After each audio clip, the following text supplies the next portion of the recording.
Today I'm going through this stack of 14 books. These are recommendations. If you watch this movie or TV show, you should read this. Let's hop into it. If you watch Friends, you should read Happy Place. This is one of my favorite Emily Henry books. This is about a group of friends who every year go on a vacation together. Their friendship is so funny. There's some really funny conversations, but you can just tell that they love each other so much, even though it's such a chaotic group of people. There is a romance in here that is really sweet too, and it's also just a literary fiction about the main girl, Harriet, and what she's going through. But the friendship in this and the found family is so sweet. I think if you like Friends, you'll definitely love the found family in this. If you have watched Servant on Apple TV, I've seen the trailer and I've heard mixed things about it, but the vibe I get from that TV show is exactly the vibe I felt in The Housemaid. This is about a girl named Millie who becomes the housemaid for this family, and some eerie things start going on. She keeps wondering, why is the wife doing such weird things? The wife's name is Nina, and she just ends up being kind of creepy, so you're creeped out the whole time. It's like that domestic psychological thriller that you get in The Servant.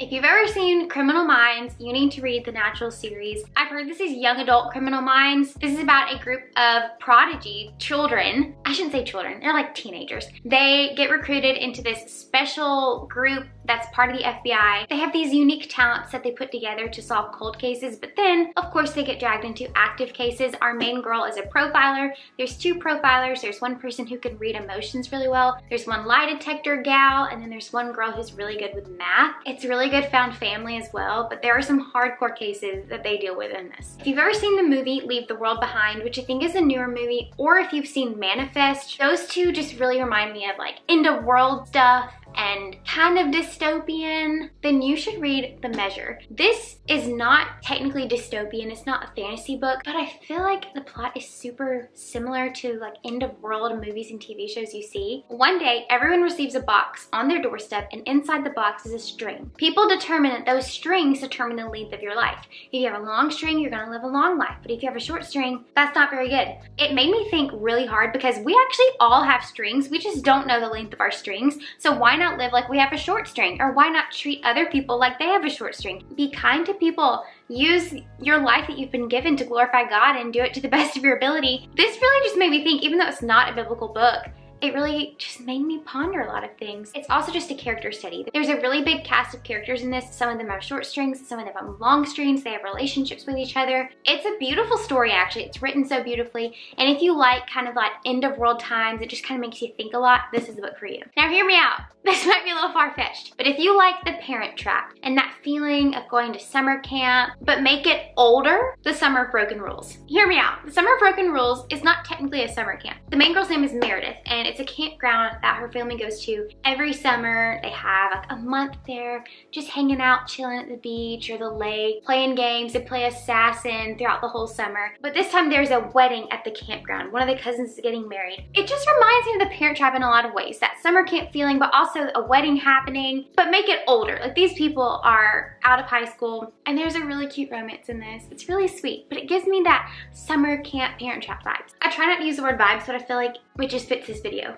Another stretch, but I think it works. Another Cinderella story, one of the best Cinderella remakings of all time. This is the one with Selena Gomez, but gender switch it. So the girl is the celebrity and the guy is the ordinary. When in Rome. This is about a female celebrity who wants a break from her pop star life. She goes to the closest Rome she can find, which is Rome, Kentucky. It's a small town. She meets a pie shop owner. So there's that musical quality that you get in another Cinderella story, but also that sweet romance you get when the one of us is a celebrity trope. I just eat it up. That movie's so good. I honestly think it was taken off any streaming platform I could find. But that movie is so underrated. Maybe it's not underrated. People maybe just love it like I do.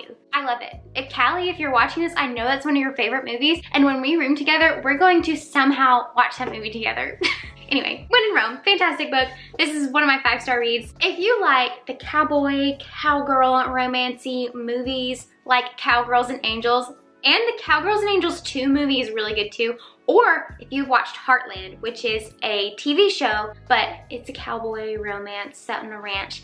you need to read The Bodyguard. This is about a girl named Hannah. Hannah is actually a bodyguard. She works for this kind of secret service agency, and she is protecting Jack Stapleton. He's a celebrity, but he's coming back home to his family's ranch because of some family things going on, but he has a stalker. So Hannah is assigned to be his bodyguard, but she has to fake date him to be his girlfriend so his family's not alarmed. But it's on a ranch. There's horses, there's cows, there's beautiful sunsets, there's cowboy boots, sweet family dinners. It's so sweet. The romance is so cute. There is that element of suspense because yes, he's being protected from something, but there's also just this cutesy rom-com feel to it. Let me take you back to that time period on Netflix when To All the Boys I've Loved Before was The Rave, and so was The Kissing Booth. Maybe those didn't even come out in the same year, but in my mind, they were around the same time. And if you loved either of those movies, I especially love the To All the Boys I've Loved Before franchise. Literally probably one of my favorite rom-coms of all time. You need to read Better Than the Movies. It is honestly To All the Boys I've Loved Before, but in a different font. The main girl's name is Liz, and she wants to live out her rom-com dreams. She recruits a friend, they start fake dating for her to pull off this romance story that she has in her head,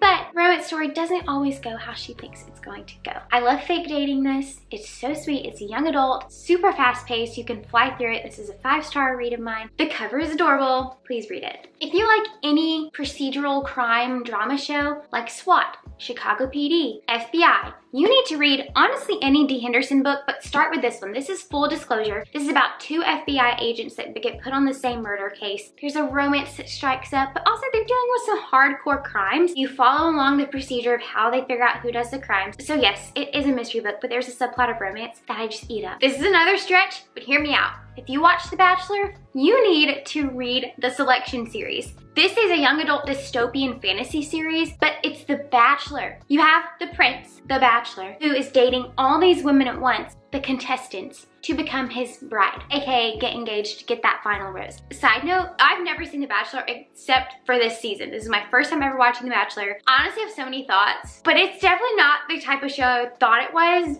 It was so funny at first. Like, it's hilarious the crazy things that these girls do. And then later they get upset that he's dating other women. Like, I just can't handle that he's dating other women. That's what you signed up for, honey. What did you think when you signed the contract? I digress. As I say, The Bachelor, the Selection is honestly really good. There's a love triangle that's so conflicting, but then it gets worked out in the end. Our main character, America, is from a lower caste in society, so she's trying to compete to be the princess so she can change the caste system and help her family and other people that are in her family situation. She's such a strong female character, and the romance in this is really sweet. Outer Banks is one of my favorite shows of all time. You get the found family and the friendships there. You get the teenage angst. You get treasure hunting. It's the cousins, pretty much. This is about 3 cousins that randomly get a letter from their grandmother that they have not talked to in years. She wants them to come for the summer. They're very confused. Why does she want me to come for the summer? But their parents really want them to go because, hey, my mom hasn't talked to me in years. I know I'm supposed to get some kind of inheritance. Why hasn't she talked to me at all?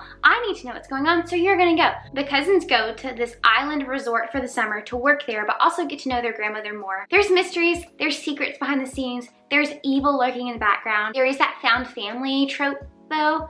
Really good. Something you can fly through too. It's really short. It's a young adult mystery book. If you were a Pretty Little Liars fan, I think you'll eat up One of Us is Lying. There are 5 kids that end up in detention. One of them does not make it out alive. Which of the 4 committed the murder? So many twists and turns, so many lies. The guy who died in detention, he had this online website to expose people's secrets. This is a super fast-paced book that will get your brain churning. All right, for my cowgirls again, but make it younger. This is like middle grade. If you love Heartland, this is for you. The Canterwood Crest series, I want to reread these again. I read these in middle school, I believe. It's about a girl who goes to boarding school for the equestrian team. You get to meet all the other athletes at the boarding school, not just the equestrian team. You just learn a lot about horses. You just get to ride horses alongside the characters. There's also some romance, there's friendship. It's a lot of fun. It is for a younger audience. But still, if you love Heartland, definitely pick up this series. You'll fly through it. And lastly, if you love the movie National Treasure, you need to read The Inheritance Games. This is about a girl named Avery. She inherits all this guy's money, but she has no idea who the guy is. She has to live in this man's mansion for a year before she can get the inheritance. She's living with his 4 grandsons, and the rest of their family. 4 grandsons are the Hawthorne brothers, and they're so confused. Why did this girl get all this money? We don't know her, she doesn't know us, but there's secret passageways in the mansion, there's secret locks, there's riddles they have to figure out to uncover why Avery was chosen to inherit all this money. It's very National Treasure coded. That was honestly a lot of fun. I feel like there's a lot more books I could find that are similar to movies and TV shows that we all love. So definitely let me know if you want me to do this again, or if you have any recommendations for books that are similar to movies or TV shows, please comment them down below. The Bible verse for today is Isaiah 25:1. O Lord, you are my God. I will exalt you. I will praise your name, for you have done wonderful things, plans formed of old, faithful, and sure. This is just a reminder to me that the Lord has done wonderful things in our lives. He's blessed us so much. Even if we're down in the dumps, He's given us breath in our lungs. He's given us a mind to think. He's given us the ability to comprehend things around us. Even what we think of as bare minimum, they're so exquisite. If we really think about them deeply, we have been so blessed by God. And this verse is just a simple reminder that we need to thank Him and exalt Him and praise Him. I hope you enjoyed this video. I hope y'all have a wonderful, wonderful day and be a blessing to others today. Bye, guys.